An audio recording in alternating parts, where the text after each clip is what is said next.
Welcome back to Knowledge Hub. Why does the sun not run out of oxygen as it burns? The sun does not run out of oxygen for the simple fact that it does not use oxygen to burn. The burning of the sun is not chemical combustion. It is nuclear fusion. Don't think of the sun as a giant campfire. It is more like a giant hydrogen bomb. In standard carbon combustion, carbon atoms in the fuel move up close to oxygen atoms in the air and bond together to make carbon dioxide and carbon monoxide. At the same time, hydrogen atoms in the fuel bond with oxygen atoms to make water molecules. There are often other chemical reactions occurring in a carbon-based fire, but the combustion of carbon and hydrogen atoms are the main ones.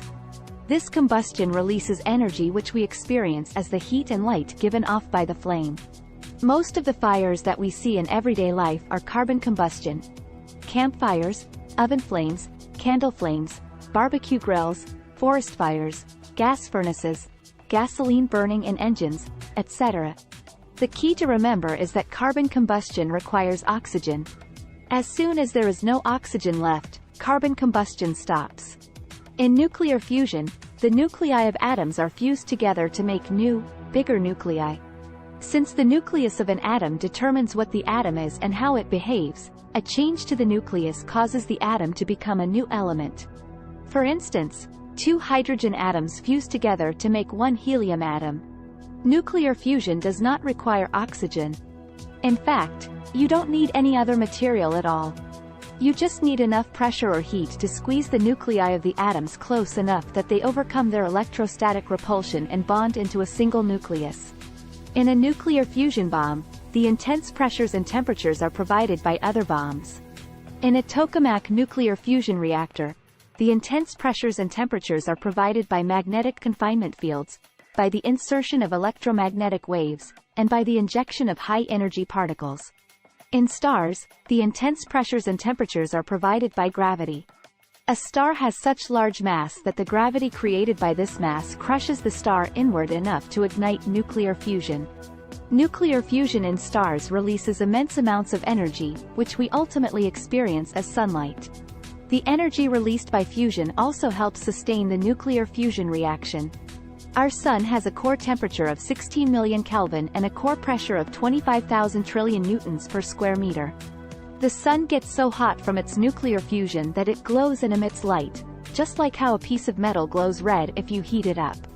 There are two main forces at work in nuclear fusion: the electromagnetic force and the strong nuclear force. The repulsive electromagnetic force between positively charged nuclei is long-range but relatively weak, while the attractive strong nuclear force is short-range but strong.